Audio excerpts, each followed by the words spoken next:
Ryan Cole, congratulations on so many fronts. Mahela Norris, the overall individual champion on the women's side. Your men's team wins it. You're coach of the year.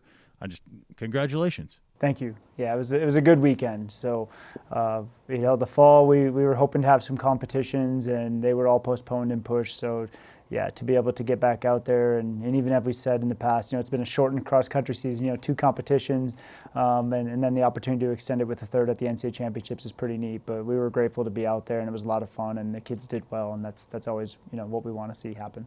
Let's talk about Mahela Norris.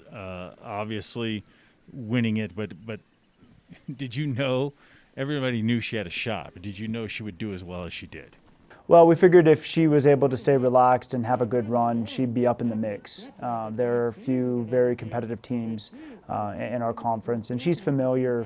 The girl who actually finished second outleaned Mahela last year indoor at the conference meet in the mile.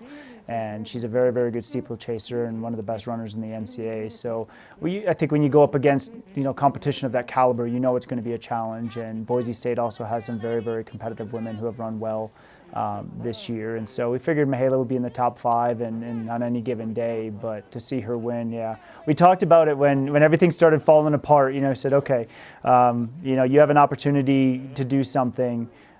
We knew when we lost Maria that was going to significantly impact our team. And so, I told Mahela she had an opportunity to do something very special that's never been done here before. And I think it was, those two have shared a lot of experiences in, their time here. So it was hard to see her out there by herself.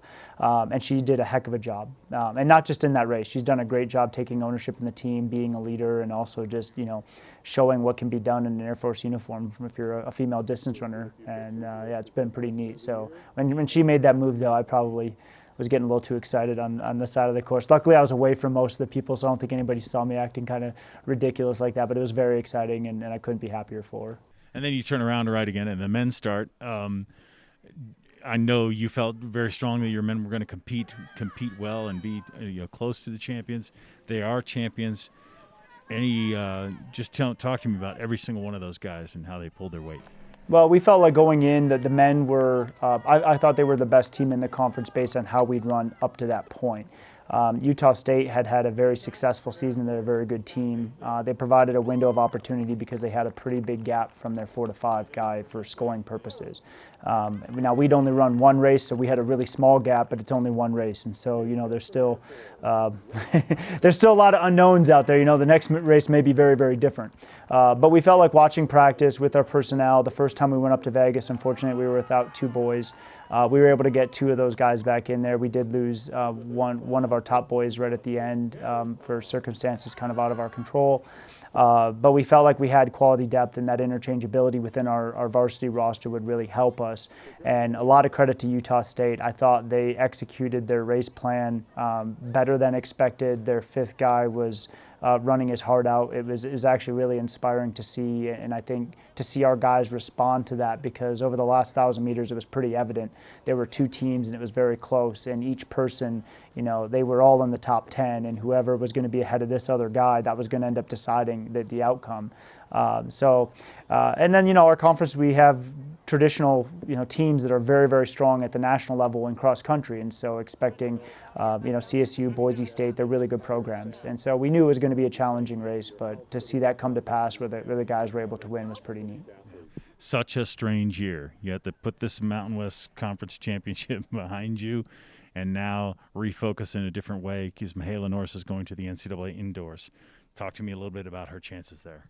Well, I think she's running well. I think this past weekend definitely was a perspective builder and a bit of a confidence boost that she knows she can run with pretty much anybody in the country.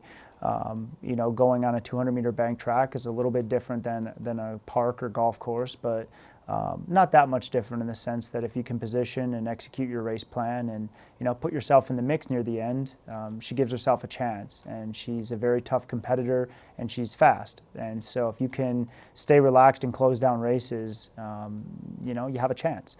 And so we're going to see how many girls she can beat. And then 2 days later, we're going to get in a car and drive from Fayetteville up to Stillwater and go run an extra 1,000 meters, So it's kind of like doubling at a normal track meet. Not that big of a deal. Just the other one's going to be in the rain on rolling grass and in a different state, and a little bit longer at the end. But yeah, we're going to take kind of one race at a time. The first race went really well. I hope that gives her confidence that she knows she's ready to run and take that momentum into this Friday in the 5K, and then finish off a pretty exciting week, hopefully, at the Cross Country National Championships next Monday. Yeah, and then speak to the men at the Cross Country National Championships. What do you want to see them accomplish there?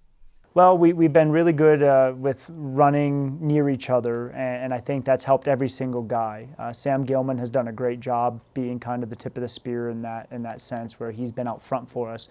But he has a lot of guys in tow, and those guys are able to group up really well and work with each other. And on any given day, our 7 guy, might be our 1, and our 1 guy might be our 3. And that doesn't mean that anyone had a bad race. They could all run very, very well. I think for a lot of guys, it's going to be an experience builder, a 10,000 meter race on the grass. But 8Ks in cross country, I hope those young guys are starting to realize they can manage that distance really well. But I think when you look at the course, when you look at the conditions that we're potentially going to be running in, it's going to favor people that are tough. And I think when it comes to mental resiliency and just poise under pressure, I think our guys do it as well as anyone in the country. And so I'm really looking forward to seeing how that race plays out. Ryan Cole, once again, congratulations, and go get some more hardware. Thank you. Appreciate it.